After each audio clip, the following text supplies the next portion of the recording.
हाय, मैं Sunil Kumar Pandey challenger study point के YouTube channel पर आप सभी का फिर से एक बार स्वागत करता हूं। चलिए 10th के एपी में आज कुछ महत्वपूर्ण प्रश्न बच गए हैं जो कमेंट लिस्ट में आए हैं और उसको आज बताया जाएगा। आपका एपी का फर्स्ट प्रॉब्लम आया था कि n-1/n plus n-2/n plus n-3/n plus n पदों तक का योग निकालना है। आप योग का सूत्र जानते हैं। यहाँ सबसे पहले आपको a बराबर लिखना होगा। ए जो फर्स्ट दिया हुआ है यह ए का मान हुआ। फिर आपको डी निकालना है। डी का मतलब जानते हैं, दूसरा पद में से पहला जो पद है इसको घटाना पड़ता है। लघुत्तम ले लीजिए n हो गया, n-2 minus n minus plus, यहाँ से यह कट जाएगा, यहाँ हो जाएगा -1 बटा में n, ये -2 और +1 मिलके -1 हो जाएगा और बटा में n हो गया। अब यहाँ से चलते हैं एसएन का सूत्र सीधा हम लगाएंगे। एसएन का अगर हम सूत्र लगाए तो निश्चित रूप से यहाँ n/2 into 2a plus n-1 into D वाला सूत्र लगेगा। n का मान तो n ही दिया है, n पद दिया है, 2 और a का वैल्यू दिया है n-1/n, n-1 इंटू डी का मान दिया है -1/n। कैलकुलेट कर लेते हैं और कैलकुलेशन अगर हम करें तो n/2 इंटू गुना कीजिए 2n-2 बटा में n हो जाएगा। यह गुना अगर किया जाए तो -n-1 बटा n हो जाएगा। इसके आगे हम देखते हैं, यहाँ से भिन्न का कर लेते हैं, यह n/2 ही रह जाएगा। यहाँ n लघुत्तम हो गया और यह हो गया -n माइनस प्लस हो जाएगा। देखते हैं जो कटेगा, 2n में से n गया तो n बचा, -2 में से +1, -2 + 1 मिलके -1 हो जाएगा और यह कट गया, बचा n-1/2 और यही आपका आंसर हो गया। फिर से एक बार इसको समझ लेते हैं। यहाँ पे साफ साफ क्वेश्चन दिया गया है, यह क्वेश्चन है और हमें निकालना है योग। तो यहाँ a का मान दिया है, जो पहला है वो a का मान हुआ, d का मान ज्ञात करना है तो दूसरा में से पहला को हम घटा देंगे। घटाने के बाद हम भिन्न का यहाँ घटाव कर लेते हैं तो n-2 minus n minus plus हो जाएगा, n से n कट जाएगा, -2 और +1 मिलके -1 बटा यह n है तो n रह जाएगा। फिर यह सूत्र हमने बैठा दिया, n/2 2 a का मान बैठाया गया n-1 और d का मान -1/n। कैलकुलेशन किया गया, 2 में n से तो 2n हो गया, -2 हो जाएगा बटा में n, या माइनस हो जाएगा n-1 बटा में n, भिन्न का किया गया, n हो जाएगा 2n-2 माइनस n और माइनस +1 हो जाएगा, 2n में से n गया तो n -1 हो जाएगा बटा में n से n कट जाएगा, n-1/2, यही आपका आंसर हो जाएगा। फिर देखते हैं अगला क्वेश्चन क्या है। प्रॉब्लम के रूप में दूसरा क्वेश्चन हमारे पास आया है 7, 10.5, 14 डैश प्लस 84 और इसका योग ज्ञात करना है। सूत्र वही होगा। यदि आप एपी में यह फर्स्ट वीडियो देख रहे हैं तो इसके पहले भी 5 वीडियो अपलोड किया गया है, वो भी सिर्फ और सिर्फ एपी का, तो आप प्रीवियस वीडियो को देख लें, उससे आपको प्रत्येक प्रकार के टाइप आपको मालूम हो जाएंगे, फिर आप आसानी से बना पाएंगे।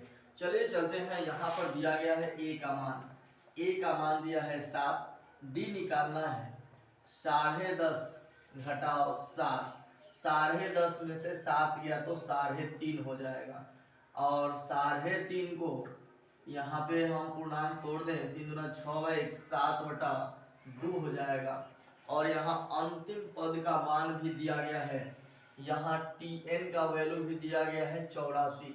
यहाँ सबसे पहले हमको निकालना होगा n का वैल्यू, tn बराबर हो जाएगा a plus n-1 into D.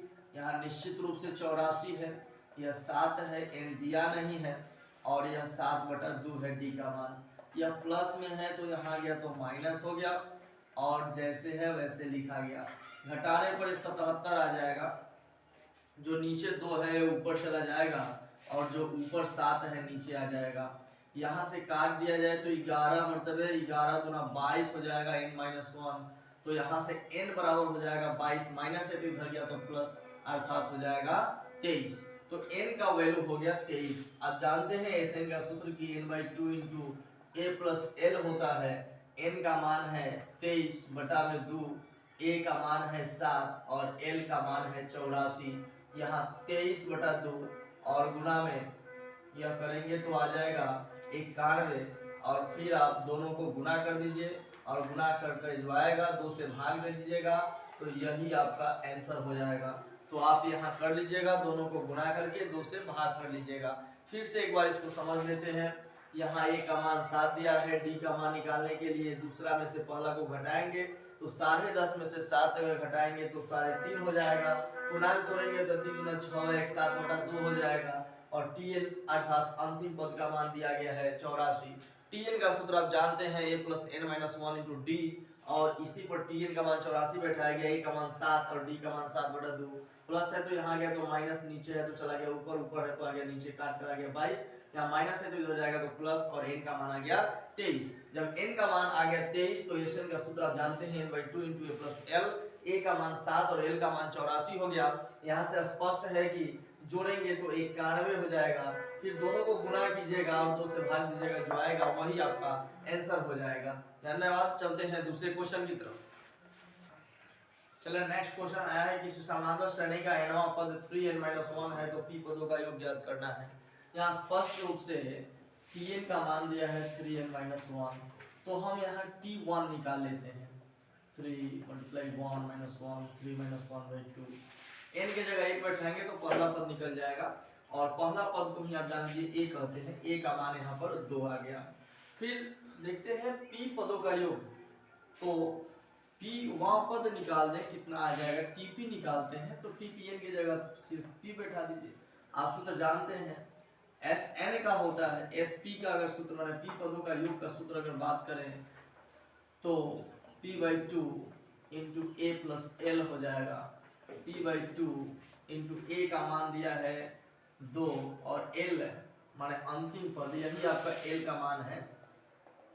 जब p1 पद निकाल रहे हैं और p पदों का योग निकाल रहे हैं मतलब अंतिम पद, इसी को मानेंगे एक tp जो है वो आपका अंतिम पद है। यहाँ से हो जाएगा p/2 × 3p और 2 में से गया तो +1, यही आपका आ जाएगा Sp का मान। इस प्रकार से यह आपका सॉल्यूशन हो गया। फिर से देख लेते हैं। nवां पद का मान दिया है 3n - 1। सबसे पहले T1 निकाल लेंगे और T1 निकालेंगे तो n की जगह 1 बैठा दीजिए, कैलकुलेट करने पर 2 आ गया, a का मान हो गया 2। फिर यहाँ देखिए p1 पद निकाल लीजिए, क्योंकि p पदों का योग कह रहा है ना, तो p1 पद निकालें, जहाँ n है वहाँ p बैठा दिया गया। यही आपका l का वैल्यू हो गया। आप सूत्र जानते हैं Sn का कि n/2 × a + l होता है। वहाँ पे n नहीं बल्कि p दिया है तो p/2 × a + l हो जाएगा। p/2 × a का मान 2 हो जाएगा और l का मान 3p - 1 हो जाएगा। 3p और 2 में से गया तो 1 हो जाएगा, यही आपका आंसर हो गया। चलते हैं दूसरे वीडियो की तरफ। तो प्रथम 100 प्रकृत संख्याओं का योग ज्ञात करना है तो बहुत ही आसान है। प्रथम 100 प्रकृत संख्या 1 2 3 4 डैश डैश 100 तक निकालना है। यहाँ स्पष्ट रूप से a का मान 1 है, l का मान 100 दिया है और n मतलब टोटल पद भी 100 ही हो जाएगा। फिर तो सूत्र लगा देंगे Sn का n/2 × a + l का। S 100 निकालना है,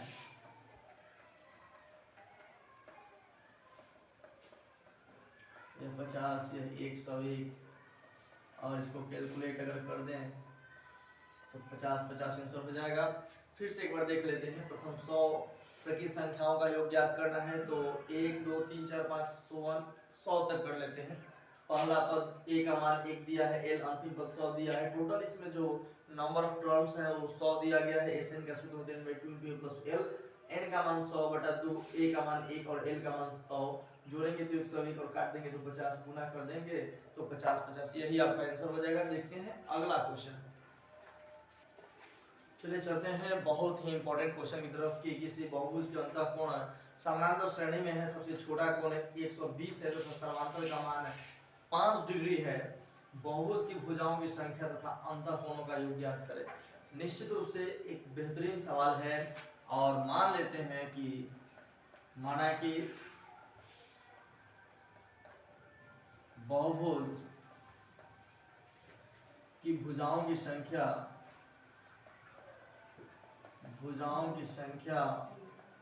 का मान n मान लेते हैं। अंतःकोण का जो योग होगा, अतः अंतःकोण का योग ज्यामिति से हम जानते हैं n-2 मल्टीप्लाई 180 डिग्री। यह अंतःकोण का योग होता है बहुभुज का n-2 इंटू 180 डिग्री। यहाँ पर स्पष्ट है कि अगर हम एपी की बात करें तो सबसे छोटा कोण 120 दिया हुआ है। सबसे छोटा कोण, सबसे छोटा कोण ए का मान दिया हुआ है 120 डिग्री, डी का मान दिया हुआ है 5 डिग्री।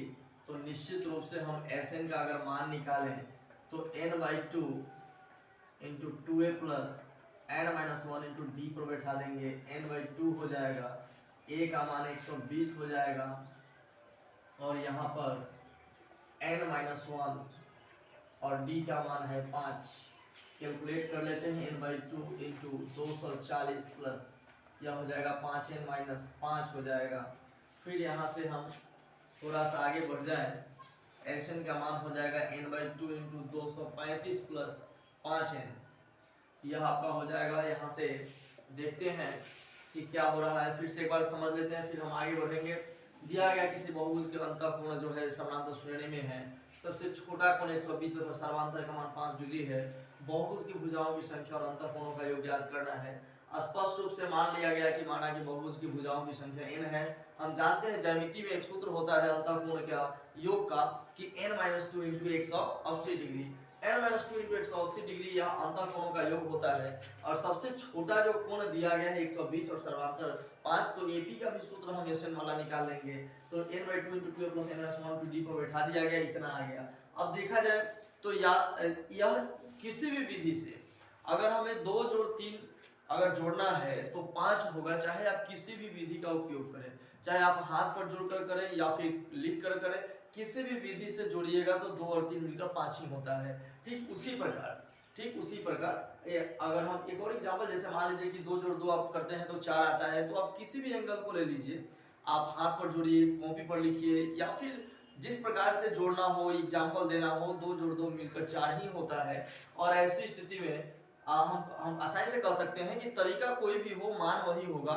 लेकिन यहाँ पे हम देख पा रहे हैं कि अंतःकोण का यहाँ योग हमारा यह आ रहा है और यहाँ पर अंतःकोण का योग यह आ रहा है। यह ज्यामिति से है और यह हम समानांतर श्रेणी के सूत्र लगाकर, तो तरीका कोई भी हो लेकिन यह दोनों मान आपस में बराबर आएगा, इसलिए इसको और इसको हम बराबर करेंगे और यहाँ से हम n का मान ज्ञात करेंगे। देखते हैं इसमें और आगे क्या हो रहा है। तो उधर ज्यामिति में आया था इतना और एपी में निकालकर इतना आया था। दोनों ये अंतःकोण का योग है, दोनों को बराबर कर लेते हैं। कितना आ रहा है, n-2 इंटू ए गुना करेंगे 2 से ऊपर 2 360 हो जाएगा, इसको गुना करें तो 235 n प्लस 5n स्क्वायर हो जाएगा। यहाँ 360 n माइनस 720 बराबर 235 n और प्लस में 5n स्क्वायर, सबको इस तरफ कर लेते हैं। 5n स्क्वायर प्लस 235n, ये प्लस है तो इधर गया तो माइनस हो जाएगा, ये माइनस है तो इधर चला जाएगा तो प्लस हो जाएगा। यहाँ से 5n स्क्वायर और यहाँ बात करें इसको घटाते हैं 125n आ जाएगा और प्लस में 720 बराबर 0, 5 कॉमन ले लेते हैं, n स्क्वायर माइनस 25n हो जाएगा और 144 बराबर 0 हो जाएगा। यहाँ से 25n प्लस 144 गुणा में है तो भाग में चला गया, 0 हो गया। यहाँ स्पष्ट रूप से हम देख पा रहे हैं 25 को हम तोड़ेंगे 16 और 9 में तो हो जाएगा। यहाँ से n कॉमन ले लें, n-16, यहाँ -9 कॉमन ले लें तो यहाँ हो जाएगा n- प्लस है, प्लस में 2 माइनस होता है, माइनस माइनस मिलकर प्लस होता है, एक माइनस बाहर आ गया तो एक -9 से भाग 44 में तो ये 16 आ जाएगा। यहाँ से दोनों में से एक कॉमन ले लेंगे और n-16 n-9 इक्वल 0 हो जाएगा। साफ तौर पे यहाँ से n का 2 मान आएगा, एक n-16 बराबर 0 तो n बराबर 16 और एक आ जाएगा n-9 बराबर 0 तो n बराबर 9। यहाँ पे हम देखेंगे कि जब हम Tn निकालते हैं, जब Tn अगर इस सूत्र को n का मान 16 रखकर निकालते हैं तो tn का मान आ जाएगा 185, 180 से ज्यादा आ जाएगा।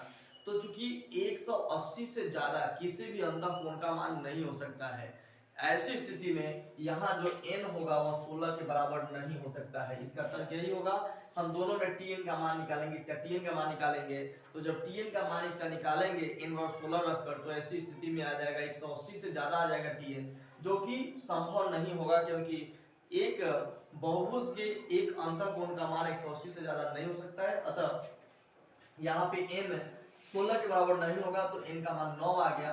तो पदों की संख्या अर्थात भुजाओं की संख्या, तो कोणों की संख्या तो आ गई 9, अर्थात भुजाओं की संख्या, बहुभुज में भुजाओं की संख्या का मान आ गया 9। और कोण का अंतः कोणों का योग का बात करें, अंतः कोण का योग का बात करें, आप सूत्र जानते हैं -2 × 180। तो ऐसी स्थिति में 9 यहाँ बैठाएंगे गुना 180, तो 9 में से 2 गया तो हो जाएगा 7, और 7 में 180 से गुना कर दीजिए, जो आएगा वही आपका आंसर हो जाएगा। ये हो जाएगा 1260। कैलकुलेशन कर लीजिएगा। यहाँ n का मान 9 लिया गया, तो अंतः कोणों का योग का सूत्र होता है n - 2 × 180। n का मान 9 बैठाइए, कैलकुलेट कीजिएगा तो 7 में 180 से 1260, यही आपके अंतः कोणों का योग का मान हो गया।